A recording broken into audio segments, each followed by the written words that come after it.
You're listening to Managing Leadership Anxiety, Yours and Theirs, a podcast offered in partnership with Missio Alliance. Each episode, we discuss internal and relational pressures, how they block effective leadership, and how we can move through them to a greater health. And now your host, Steve Cuss. All right, friends, welcome back. Season 6, we're going to just get going here. I think almost everybody here knows that the MLA podcast is proud to be part of the Missio Alliance network. And I think my favorite thing about Missio Alliance, for those who are not familiar, is it's such a great learning environment. And that lends me to my guest today, Dr. Alvin Sanders. Dr. Sanders is a pastor. He has a PhD in education. He's the president and CEO of World Impact. He's written a couple of books. His most recent one is just right up my alley. It's Uncommon Church, Community Transformation for the Common Good. And so Dr. Sanders, in this book, he talks about liberation theology and also spirituality of liberation. He is very familiar, of course, with the CCDA, I think probably the finest organization on community development, founded by the great Dr. John Perkins. I'm particularly interested in talking to Alvin because I'm a white suburban pastor. And as much as in our church context, we have done a lot of work in systemic poverty. We've done a lot of work in affordable housing. In fact, our church is probably one of the leading voices in our city on getting affordable housing going on our own property. At the end of the day, I'm still white. I'm still suburban. I'm still a person of privilege. And so just an absolute honor to be able to chat with Dr. Sanders, who's not just a theorician, but he's a practitioner. He has sweat in the trenches. As a church pastor, he's also had a lot of leadership in his denomination, of course, now working with World Impact. So, Alvin Sanders, welcome to the MLA show. Welcome to the podcast. Thank you, Steve. I'm glad to be here. Thanks for having me. Yeah, so we're going to get into a good bit about on the book. I've read the book. I loved it. What a great overview on how the urban church really can make a difference and how all of us, whether we're urban or not, can get involved. Before we dig into the book, just tell us about World Impact for those who are unfamiliar with it. What do you guys do? Yeah, so World Impact works towards solving the problem that there's 95% of the world's pastors and church leaders have no formal theological training or ministry training whatsoever. And so what we do is we provide affordable, accessible, and effective ministry training for those pastors, because the majority of them are focused and working in communities of poverty around the world. Now, we have a particular focus within large urban areas within the United States, because we know that when we train pastors in, say, like Dallas, that training is automatically going to go to South America, Central America. That's essentially what we're about. This year, we're celebrating 50 years. How long have you been the president there? I've been the president since 2017. Okay. So it's not getting to your book yet, but I'm always interested in leadership transition because it can be such a challenge. Mm-hmm. What was transition like for you, and what did you see that was your unique contribution that World Impact needed? Yeah, so when I took over the presidency of World Impact, we were sort of in what I would call a missional identity crisis, because as organizations that have been around for a long time, we sort of trying to figure out, we've been different iterations along different decades. Like, for instance, it started in 1971 as a kids' Bible club in the inner city of Los Angeles. And then over the years, we've had holistic ministry types of things in terms of schools and campgrounds. I mean, you just name it. And so when I came in 2017, I felt like we needed to go on a journey of trying to figure out, what does God want us to be in the next 50 years? And so my job was to sort of lead the process of revisiting our mission and vision and things of that nature, and help us to come up with that answer by January of 2021. So God led us on a great journey, and we felt like we needed to put all of our resources in solving that problem of training pastors around the world in communities of poverty. Now, Alvin, before we get to the book, I'm also just fascinated because you had spent years as a pastor and an urban pastor there in, the over the Rhine Clifton area, right?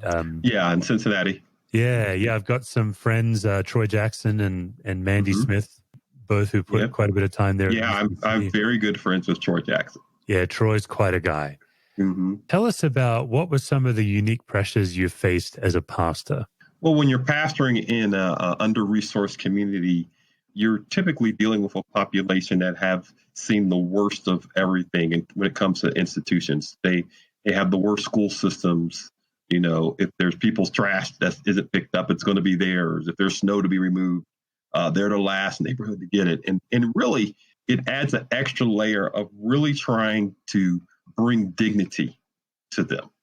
And really, you know, some of the best examples of faith that I've ever seen are from when I've served as pastor of people within that community, because life had dealt such a harsh blow to them, but they still had a saving faith. They still had a strong belief in God. And I really learned a lot myself. And the connective tissue between me pastoring in a community like that and what I do now for World Impact is, you know, our theory of change at World Impact is that we believe in the poor to be able to own and lead their own ministry. Because most people, when they look at folk in poverty, they look at them as charity cases. Right. But we do not. We say, no, they have the same giftings and talents and abilities that God's given every social class. And so we try to fan into flame that gift of God amongst them. And really, that wasn't too different from what I was doing when I was pastoring in inner city Cincinnati. Right. Really trying to empower folk. We utilize a philosophy called asset-based community development. Yeah. Which has an institute out of DePaul University. And we really look at the assets of the people and the assets of the community. And instead of saying the glass is half empty, we say, no, the glass is half full. How can we raise the water level within the glass?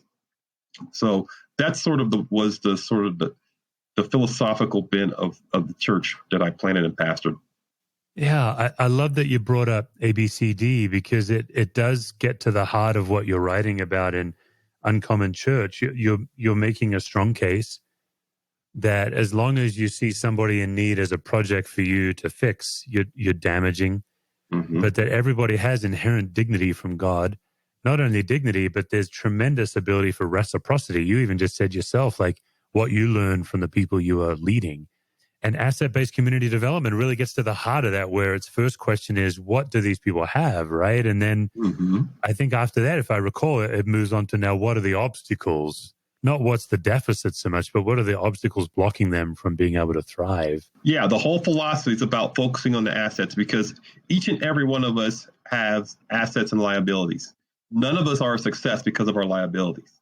We're a success because our assets overcome our liabilities. That's why we're a success. So we focus on the strengths, and by you focusing on your strengths, you engage the challenges that your life or your neighborhood, for that matter, may have, and you learn to overcome them. Yeah. One of my favorite things in the book, Alvin, was you confessing to us that you're Generation X. Yes. I think what I enjoyed about it is when you made a little joke about being, you're like the middle child, right? No one ever pays attention. I too am a Gen Xer, and man, we are a persecuted minority. But you framed it in the idea that the Boomer generation really focused on good theology and personal holiness, and then the Millennial generation are all about activism. Yep. And there you are standing in the middle of those two, trying to integrate them into a holistic gospel. I'd love to hear you share more about that. Yeah, that's actually was a lot of the genesis of the book, because I joke, I'm 50 years old, and I joke that I'm at the beginning of being old. Okay, so I'm not old yet, but I'm rapidly headed there. So I've been in ministry for 30 years, so I've seen enough, right, to be able to think I could commentate on things. And when I first entered ministry and doing ministry in communities of poverty, everybody's theological I's and T's were crossed. Hardly no one would argue with you about a theology of the poor, so to speak. The issue was to get people to actually take those scriptures and that mindset and do something with it. Because people would think, if I've had a great Bible study on poverty, I've done something. And it's like, no, you actually have to go and get involved in the lives and the hearts of the people in the community. Well, I think the whole thing is flipped on its head. everybody is out there doing something. I mean, even in the quote unquote secular realm, well, I don't really like that term, but just for being able to name things, my daughter who, went through a public high school, she had to have community service hours to graduate. Yeah. Right. And my youngest daughter went to a Catholic high school, and of course she had to have service hours. So everybody is out there wanting to make a difference and all about activism, but and advocacy. But, my opening chapter is advocacy is not enough. If you believe in Jesus Christ, you name the name of Jesus, you want to be a redemptive poverty worker. You want to be someone who's bringing redemption, not just ethical things and things of that nature.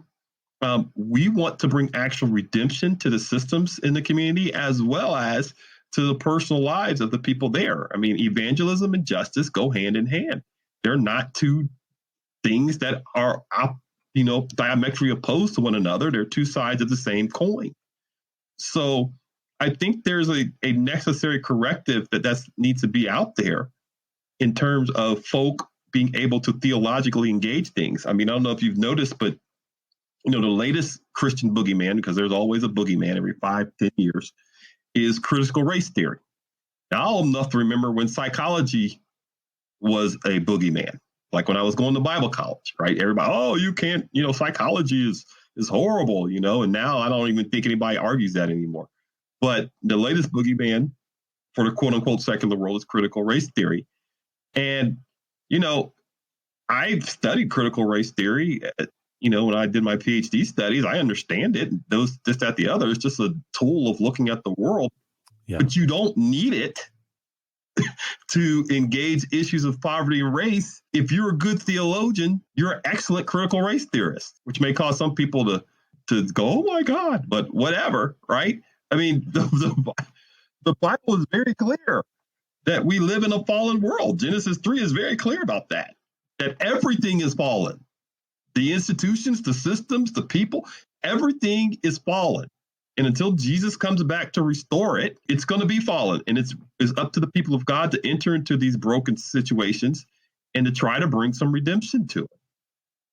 And so racially, critical race theory is just basically showing you the brokenness. But you don't need it if you're a Christian. You really don't. It's Matthew 22, 37 through 40. It's the judging of Sodom and Gomorrah, which everybody wants to say, oh, that have to do with homosexuality. But really, if you look at the scriptures, it talks much deeper about that. It says, no, it really has to do with how we treated the poor and how we treated people and how they were treated is why God judged that sin. Yeah, hospitality. Yeah. I mean, you could go all throughout the Old Testament. Look at Daniel. Daniel's serving in public service, and Esther is serving in public service, this, that, the other. And why are they serving in public service? To be God's representatives, to engage the brokenness of the places that they lived around them. And that's what we should be about. The people of God have always been about that. They've always been about engaging people on a personal level for individual salvation and also engaging the systems around them to make them a better place, the common good. Yeah, there's a lot you just said there. What I'm hearing from you is 3 different themes I'd love to explore. So I'm going to try to keep them straight in my head. But the first one is critical race theory. The first time I ever heard that phrase was just a few months ago. I had a congregant call me. I'd made some comment about my privilege, which is I've been making these comments for the 15 years I've been a preacher at this church. But now, because of this past summer, some people were hearing things for the first time, if that makes sense. Yeah. And so he called me, and he, in a very accusatory way, he talked about how I was succumbing to critical race theory. And I said, what is it? I've never even heard of it. What are you talking about? Yeah. And I kept trying to say, look, all I can tell you is when I was in seminary, I was exposed to systemic poverty from non-white professors. I had professors who were not white. I remember in one particular class, the professor very famously said to us, I tell you what, you guys don't need another theology book written by a white guy. And he took us on a journey. We started in Latin America with the Boff brothers and Gutierrez. And then we went communities. I'm very familiar with that. Yeah. Sure. I'm sure you are. Yeah. And James Cone, we popped over to Korea, and then Native American theology. And then I ended with Aboriginal theology because I'm an Australian. and just being pummeled over the head as a white suburban guy with the very self-evident truth that Scripture talks about systems and structures. Yep. And systemic racism, not simply individual racists, and how if you're benefiting from a system, you are part of a racist situation. I still don't, I'll be honest, Alvin, I still don't actually know what CRT is. I just have been disturbed at how many people hear theological preaching through a dismissive lens like that. I'd love to hear more of what you'd like to say about that. And then I want to chase these other two themes you brought up. Yeah, well, I mean, CRT is it's something that, I mean, it's like sociology. It's like, I mean, it's just something that you study. I believe, if I remember correctly, because it's been a while since I've studied it, but I think it emerged out of the law field, and it's matriculated its way through the academy. And it's just like any other sociological type theory that's out there, but it's not this boogeyman. Just isn't. And in my personal opinion, the only reason that has been brought up within the Christian community is to try to suppress the church's implicit participation in racism. It's just another way of trying to get out of, well, we don't need to talk about race because it's unbiblical. And it's just crazy. It's just ridiculous. It's really part of this whole white nationalism that's infiltrated the Christian church with the latest political developments with Trump and things of that nature. Regardless of politics, clearly there is white nationalism that is prevalent in a way that it hasn't been prevalent in a long, long time. And it has clearly infiltrated the church. Those two things, in my mind, are clear. And so, addressing or saying something against critical race theory is just a way of sort of, well, I don't really want to deal with the white nationalism that's within, the Southern Baptist denomination or church, this, that, the other. So I'll just say, well, that's unbiblical. And if you were to talk to me, I'd say, that's fine. Throw it out. Let's talk. Let's talk theology. Yeah. Let's talk the Bible. Let's talk about what the people of God. Let's talk about what was talked about when Peter got his vision in Acts, right? And he told Jesus, think about this. He told Jesus, no, I'm going to stay Jewish. Yeah, right. To paraphrase, right? No, yeah. All that crazy stuff you're saying, I'm going to stay Jewish.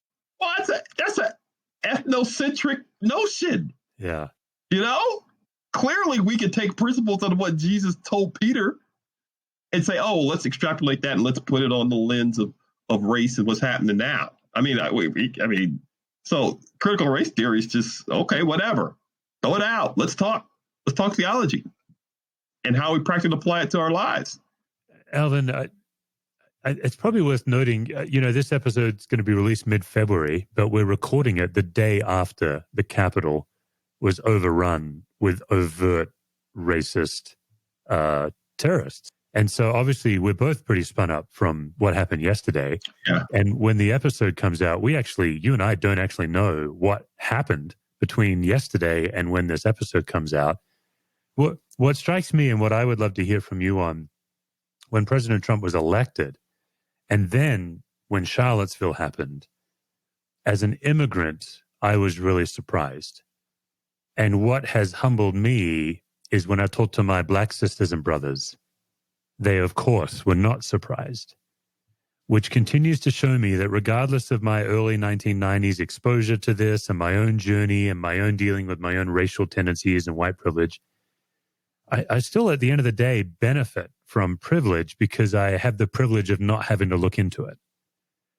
And it seems to me that until it costs those of us, how can I word this clearly? If it doesn't cost us, we don't care about it. Mm-hmm. And I think the beauty of the gospel is that it actually gives us an opportunity to care about something that doesn't affect us. Right? That, to me, that is the gospel, right? Is Jesus actually invites me to care about or give a damn about something that doesn't really bother me or doesn't personally affect me. I'd love to hear from you as a Black man what you think I, as a white suburban faith leader, should be doing or saying to help address systemic racism. The only thing that works, in my opinion, in understanding systemic racism, because there's essentially a journey that everyone, not just white folk, everyone has to go on if we name the name of Jesus Christ and we truly want to make a difference in this area. And that is a journey of, you have to renew your mind. You have to have a proper mindset on how to view these things, which leads to behaviors and goals, right? And so the problem is, it all starts in our mindsets, because our mindsets are developed through our life experiences and the relationships that we have with the institutions. It is very hard for the typical suburban upper middle class person to see race because of the fact that they have not had to, from their life experience and or from their engagements of institutions. So if you live in a situation where, say, you've never experienced cops behaving badly, and your entire life, you've been in an enclave of just other white folk, when somebody comes and they tell you that your world is different, that's pretty jarring. Yeah. And the reality is, you don't have to leave that world unless you decide, like yourself, you said, to go on the journey yourself. So I guarantee you, in that seminary class, when you had the professor saying those things to you, probably about a third of you went on the journey that you went on, but 66% probably were like, whatever, that's this class, I'll say whatever I need to go, and I'm going off to my own little world, right?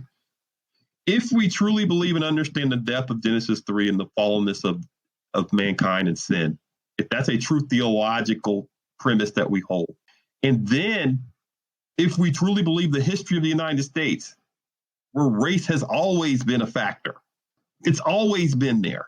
Yeah. I mean, you go back to the grandfather of sociologists, Alex de Tocqueville. He talks about race and its function in America. It's always been a factor. You can't hold to that true premise of historical distrust amongst the races.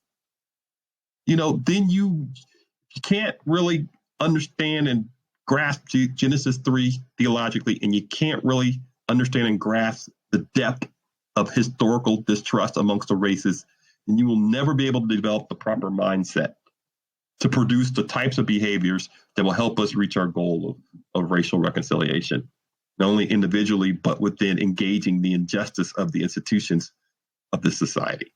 Yeah. It's been interesting for me on my own journey as a lead pastor in a suburban church, and us trying to figure out, how do we not have to learn the lessons of moving beyond charity? How do we begin with solidarity? How do we begin with what I think reciprocity? I think that, the Old Testament law in Exodus and Leviticus, that it tucked in all the mold laws and what to do if you break your neighbor's donkey's leg and that. There's these incredible laws about how the rich and poor ought to relate to each other. Mm-hmm. The rich ought not charge interest to the poor, whereas in our culture, the poor pay the highest interest. And if you've taken a poor person's coat as collateral, you have to find them and give it back to them by sunset. Otherwise, if they die of cold, their blood's on your shoulders. Like it's almost like the vision that God had. It's almost like God saying, look, it's okay that there's rich and poor, but they must be in close relationship with each other. Like you have to, and then there has to be a genuine reciprocity. I think as a church, we would on that path locally and globally. And then things got really interesting when we moved into policy. In our case, affordable housing. Our city is the youngest county in our state. And when we became a county about 20 years ago, so many of the social services left. The various counties that were part of our city became separate. We became our own county. And so we had zero affordable housing. We do not have a housing authority, for example. And it was the churches that began having these conversations with our city leaders saying, listen, we shouldn't be exporting our poor when they need help. Like, is that the kind of city we want to be? It was at that junction where I first really started to run into the most opposition. As long as we were talking about reciprocity and working in the rescue mission and sitting down as brothers and sisters rather than us having the ladle and the people in need being in line, people were fine with that. But when we started saying, okay, our church is going to give land for affordable housing, we're going to partner with an affordable housing builder, and we're going to advocate for policy, suddenly we got accused of being political.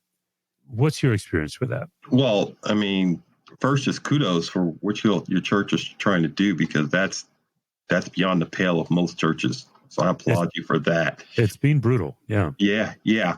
Well, it goes back to what we're saying in terms of the mindset that you have. If the mindset is one of, individualistic racial reconciliation types of things, then that's just a very, very narrow lens. And what you've tried to do is you've tried to expand people's horizons, saying, no, this is about the common good of the city of Knoxville. That's where you're at, right? This is about the common good. Yeah. I'm sorry. No problem. That's what we're about. We're about the common good. And for most white evangelicals, they have never thought theologically in those terms. They have never been challenged, and they have never thought about, or outside of my own individualistic personal holiness type of situation, they've never thought that the Bible actually says I have a responsibility for the poor in the community. It's very clear that it is God's people who are to play a role in the quality of life of the poor in the community. Now, we don't have the resources to take care of all of the poor in the community, but we should be taking care of some, and we should be advocating for policies that are going to affect their lives. And that's a real responsibility. I mean, I don't know how you read Matthew 25 and the story of the sheep and the goats, where Jesus clearly says part of our judgments is going to be how we took care of those who did not have physically, not spiritual poverty. No, folk who were thirsty, folk who were hungry. How did you respond? That will be one of the questions on Judgment Day. I think people don't really understand that. It's right there. Yeah. It's clear. You don't have to go to seminary. You don't have to do anything. Jesus clearly says that. When he tells the story of the sheep and the goats. And I think that it is just a hole in our theology, which is what I've talked about, the genesis of my book, is to try to say, look, you've got to understand what the Bible has to say about those in poverty, and then you have to apply it not only on a personal level, but on an institutional level. So to me, it's all about, what is your theological foundations? I mean, one of the things that I was shocked in my years of pastoring was just how little people actually knew what the Bible said. Yeah, right. And I'm talking about Christians. I'm not talking about folk outside of Christians know a lot about the Bible. Yeah. But when you start talking about what it actually says, there's a lot of teaching that has to go into it, because people just don't know. I would say a lot of Christians, this is a blanket statement, so this may be unfair. I think a lot of Christians know a lot about a little bit of the Bible. I think that's what it is. We know Philippians, we know some of the Psalms, but then when we do get into the vision of the people of God when they were nomadic, the book of Acts, like, when you mentioned Cornelius, like even Paul, his radical inclusiveness was pretty crazy when you look at the status of people in the Roman Empire and then the status they got when they became a Christian in a local church. I find it fascinating in your book, Alvin. People ask you what does a poor neighborhood need the most, and they list these various excellent social things, and your answer is they need a healthy local church. Yep, because we're talking about redemption. We're talking about redeeming the people and redeeming the neighborhood, and the local church is the place for both. It is the place where people come and they do life together when it's healthy, and you're empowering one another. There's no better empowering tool than discipleship. To work with someone day in, day out, year in, year out, be fellow brothers and sisters walking alongside one another and helping each other live personal lives of personal holiness. I mean, there's nothing better in terms of an empowering tool. And in the church itself is an institution within the community. Yeah. That has leverage, that has connective tissue, and it should be raising its voice to help the community be a better place. Okay. Pastors should be part of their chambers of commerce. So, let me stop. I'll start preaching here. So I'm going to. No, I think this is so good. I mean, we're way off my list of questions, but I'm loving it. But I do think we need to hear from you on a couple of things. So let's take a pastor who's moving into a new church context. And let's also take maybe the second group would be a pastor who's listening to this now saying, okay, what if I start thinking about the common good of my city? What is their first step? Who do they go meet with and listen to understand the needs? Like, surely this is one of the ongoing sins of the well-meaning church is we tell people what they need rather than asking. So who should they go ask so they can learn about the needs in their city? I would say before they go do anything, they need to buy the book Asset-Based Community Development. Okay. And they need to study it, and they need to do everything it says. Because that will be their roadmap into engaging their community. That'll be their posture too. That'll be their posture. That'll be their roadmap. That'll be their everything. If you just read and study the principles from that perspective, it will, and you do what it says, it will naturally put you into the situations that a church pastor needs to be in terms of engaging the common good. Go in as a humble learner and assume you have no answers. Now, you might actually have some, but go in as a blank slate and say, I don't have any answers to this. I'm going to get this book. I'm going to get the Asset-Based Community Development Handbook. I'm going to take my leaders through it. We're going to do everything it says. And you're going to naturally find yourself working for the common good of your neighborhood. Okay. Yeah, my mind went, okay. That's what I wanted to say too, Alvin, is when you're the lead pastor, which you and I have both been, I still serve as a lead pastor, you have the incredible privilege. Like, lead pastoring comes with a lot of downside, I don't mind saying. It can be brutal, but you have the incredible privilege of being able to help shape the culture of your congregation. And so I would also add to that you can budget for this and you can put it on your calendar. So I'm just going to testify for a minute, Alvin. Like, I've had interns come and work for me, and I've had to train my interns how to sit through boring government meetings. It's a skill. It's a skill that everyone has to have. How do you show up to a boring government meeting where people are using a lot of acronyms and a lot of language, like maybe it's the local social workers getting together. But if you show up as a pastor to people who are on the front lines, social workers, school principals, and some police, depending on the police force, they already feel a lot of pressure. And you can simply ask them, what can our church do to relieve some pressure? And they already know. Mm-hmm.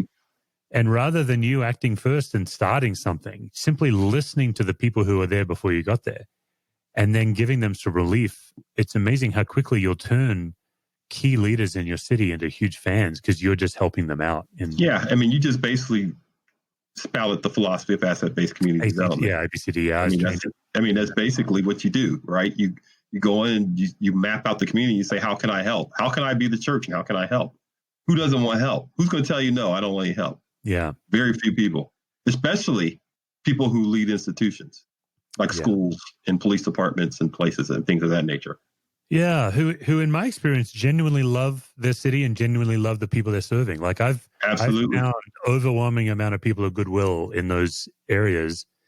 And it leads me to another topic you address in the book. I think it's essential. You talk about the natural impatience of many Christians because they want to see change and results. They want to go and serve, and then they want to see people's lives improved.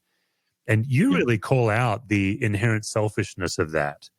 You know, that it's because we need to see progress and we need to see improvement. And then when that doesn't happen, the very common next move of them blaming the person in poverty, like, well, what choices have they made and so on. Talk to us about your thoughts on that. Yeah, most of us start off when you're engaged in what I would call redemptive poverty work or trying to go on that journey. Most of us start off as being very exploitative. We don't even know it. Most of us don't know it, but we're down there for our own selfish interest. And no, I've never met anybody who says I'm going down to the community to exploit people. Never. Yeah. Nobody says that.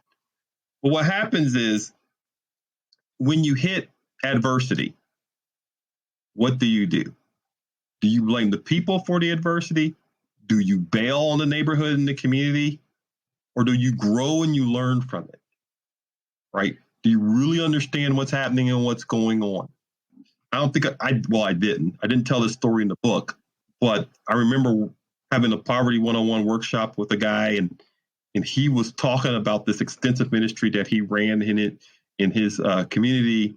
And it was a it was a food and clothing pantry, right? And people would come in there and they'd be drunk or they'd be high. Not everybody, but some people would come in there drunk or high. And he was getting so upset about it that he said, you know what?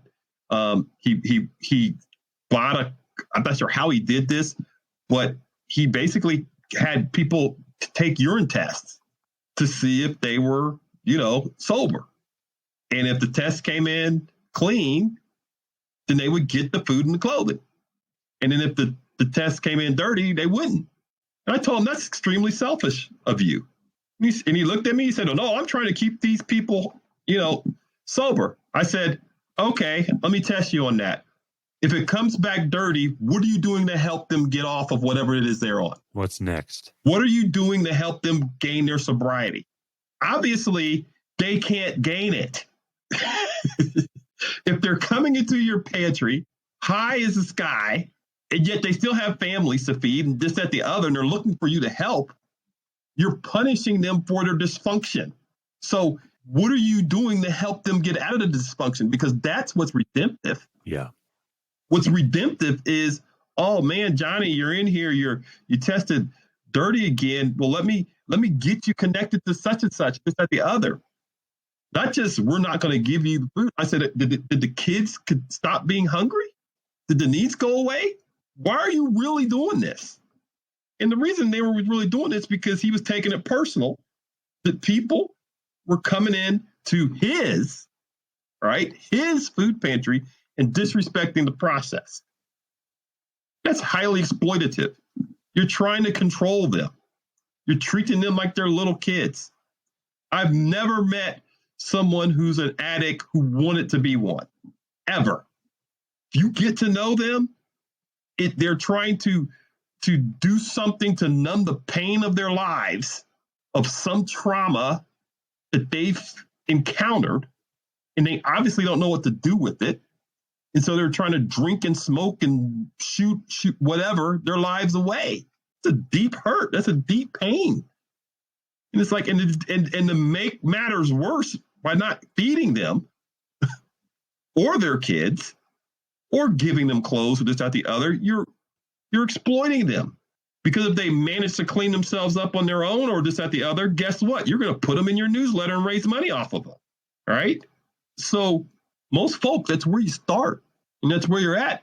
And can you develop a mindset? Can you really, what it is, Steve, is can you spiritually mature to the point where you recognize your self-awareness and you go, okay, this is not good. This is not cool. This is not how I should be acting towards this folk. And then you evolve to a better state of what I would call ethical poverty work. And in ethical poverty work, that's when it goes beyond you, when you say, you know what, I actually care about the people in this neighborhood. I care about this community more than I care about me being personally offended. I understand that I'm going to be taken advantage of, this, at the other, but I'm here to try to get this place to be a better place for these people to live better lives. But even ethical is not enough, because if you're not in it for redemptive purposes, eventually you will burn out and you will get weary in well-doing, just being in the ethical space. Because folk who don't have a foundation of the scriptures, you quickly realize the institutions that you engage, a lot of the people who are in those institutions, they will be for you when it comes to doing things for those who are in poverty. But like you stated earlier, when something becomes uncomfortable, well, they're not on your team anymore. Yeah. Whether it's a mayor or a governor or this, that, the other, politicians do what's politically expedient. Imagine that, right? So, whatever the institutions around you, they don't have directives. We're the only people in the world who have directives to take care of those in poverty. And they're trying to bring redemption to them and trying to bring redemption to that neighborhood. They don't. They're there they may have a good humanistic heart or this, that, the other, but eventually ethical folk burn out. That's why you see a lot of Christians, they never make the switch from ethical to redemption, and they get really, really burned out.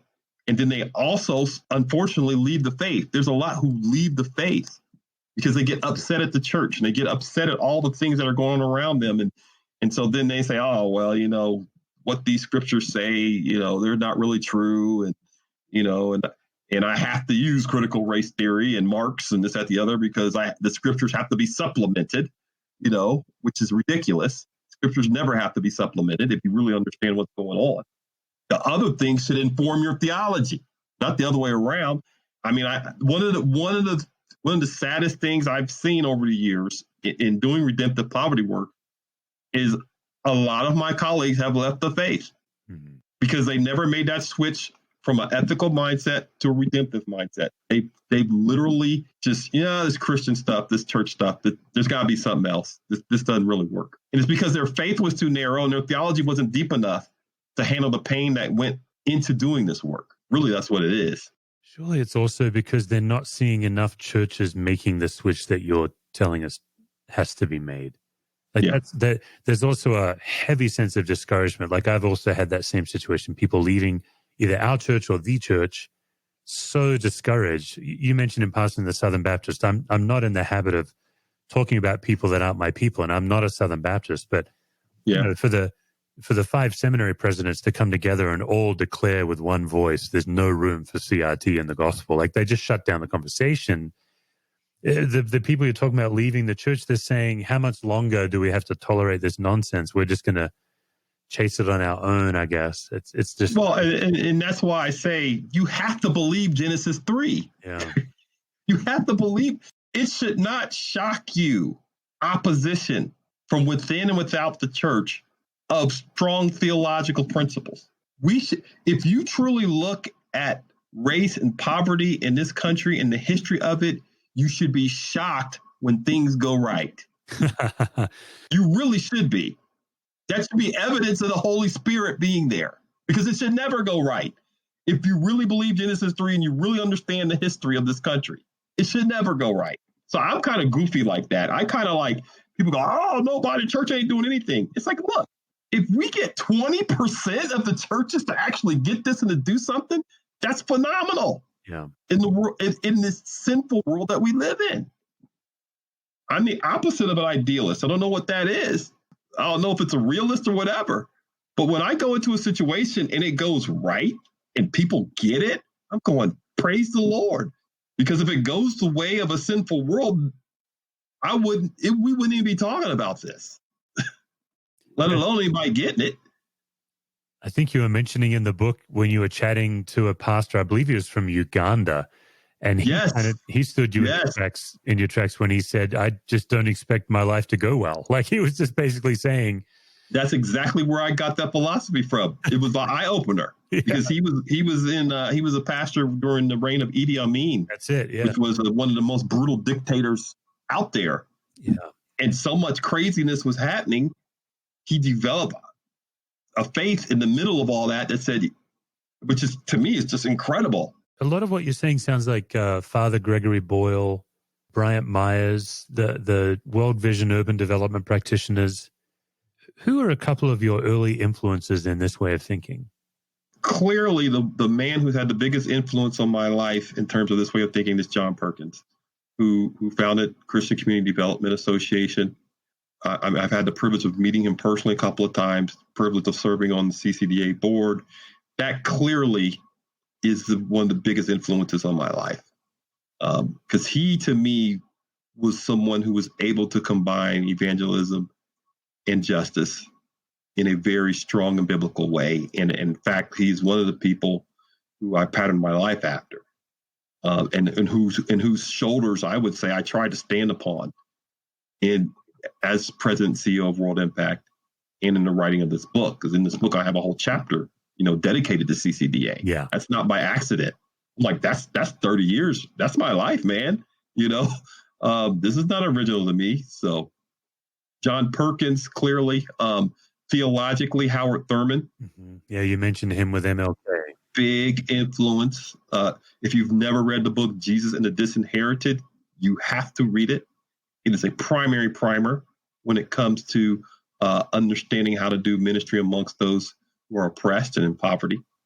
So I would say those are probably my two biggest shapers and influencers of how I choose, who I think we should conduct ministry amongst the poor.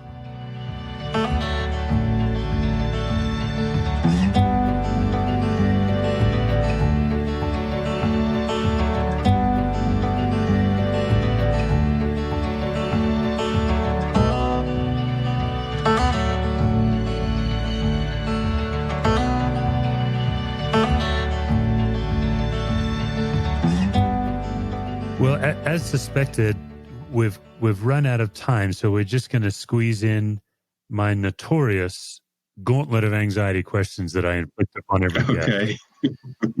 And you can pass or play, Alvin, as you hear them. All right. The first one is, almost all of us get triggered in anxiety by the same kinds of people or the same kinds of situations. Like in my life, I'm just a chronic people pleaser. And if I think someone's not happy with me or if I'm in trouble with them, I get anxious. It's going to happen. What would be one or two types of people or triggers that always make you anxious? By far, the biggest trigger is people who I don't think I can trust. Folk who I think are being fake or inauthentic. Sorry to all the used car salesmen out there, but like the prototypical used car salesman, they'll say anything to you to get what they want out of you. That drives me up a wall. That drives me crazy. And if I suspect you're like that, that's really, really triggering to me. It's very tough. Okay. Another question is, we do a lot of focus in this work on how our family of origin shows up in our workplace and our home place, whether we want it to or not. So what would be one attribute that you've inherited from your family of origin that's a real asset in your leadership? And what's one that gets in the way? Well, one is, it might be one and the same, actually, now that you've asked that, but it is just having an intense mentality of being contrarian. Both my parents grew up in Jim Crow law, Alabama South. And what they instilled in me to never be taken advantage of, so to speak, to achieve your goals in spite of the obstacles, which requires a fiery intensity if you're growing up in a very oppressive system in the state of Alabama. The great and the horrible thing about me is I confront everything. Because as my wife tells me, honey, sometimes some things don't need confronting. Then you're going to confront that. Yeah, exactly. So, I remember when I was getting, interviewed for a ministry job, I had to go through one of those psychological profile type things. I don't know if you've ever been through one of those things, but I remember the guy telling me, he said, Alvin, your personality is, if they throw you in a room with 10 guys and turn out the lights and say only one of you is coming out, you're the one who's coming out, because you're going to be the one who does whatever it takes to get out of that room, right? And so that has its pluses and its minuses. That's a great answer. Yeah. Alvin, it's very common for a leader to be the last person in the room that knows when they're not doing well, when they're anxious or when they're struggling. Mm-hmm. Who in your life knows that you're not well before you know? My wife, clearly, personally speaking, my wife. How does she know? What are the signs you're giving off? Well, first off, she has a cheat code because she's a therapist. Okay. Darn it. But even if she wasn't a therapist, we've been married for 26 years. She knows me. She knows my ways. She knows what's happening. She knows when I'm anxious and things of that nature. And then professionally, work-wise, I'd say my executive team. I have a phenomenal executive team. I don't care who your executive team is. Mine is better. I love them, and they're great. And we have built a great camaraderie amongst ourselves for them to come to me and say things to me. And, I've been in meetings and they've said stuff to me when I've gotten too intense, why don't you go for a walk? We need to take a break. Won't we go for a walk? If I don't catch myself, they may say that. Yeah, that's good. And so I would say it's probably that team in terms of ministry wise and professionally is the ones who give me great self-awareness. A lot of Christian leaders, I think it's really common that we experience a gap between what we believe about God and what we experience from God. So I know a lot of Christian leaders that believe in the love of God. They can even proclaim it powerfully, but they struggle to experience it for themselves. Would there be a gap for you in your belief versus experience with God in any way? Yes, that God is always working for my good or leading. I naturally always expect the other shoe to drop out the sky. Like when something good is happening, I'm like, okay, well, this is like, it's all downhill from here. Yeah. What's coming around the corner? And that's why I literally every morning recite Psalm 23. Okay. To try to combat that. I do two things. I recite Psalm 23 and I recite Psalm 1. Blessed is the man, and and then Psalm 23 talks of and God talks about living. The Lord is my shepherd; I shall not be in want. To combat that natural inclination that I have, that oh man, it's this is going too well. Something's going to happen. Ending doom. Exactly. Wow. In my studies of anxiety, one of the simplest things I've uncovered is that anxiety can't coexist with laughter. It's hard to be laughing, belly laughing, and anxious. And it also cannot coexist with love. John says perfect love displaces or casts out. So to that end, when in your life do you feel most fully and completely loved? Oh, man, that's a really good question. When do I feel fully and completely loved? I would say with family. I mean, I'm a very boring individual. And one of the best parts of my day is just sitting in the den watching TV with my family. I just love it. I feel, comforted in the conversations that we have and the things that we interact over and things of that nature. That's like just a great feeling, just the mundane, enjoying their company and they're enjoying my company, which correlates to, I'm a churchman at heart. Church bleeds throughout that entire book, right? If you read it. And I love my small group community. We go in the same small group forever, love those folk. And I've never had a bad small group meeting because we just go and it's just the fellowship of Jesus Christ just comes out, praying for another, encouraging one another, going through the scriptures together. So I would say those are two of the things that I do in my life regularly that makes me feel the most love. Great answer. Dr. Sanders, you're the author of the book, Uncommon Church.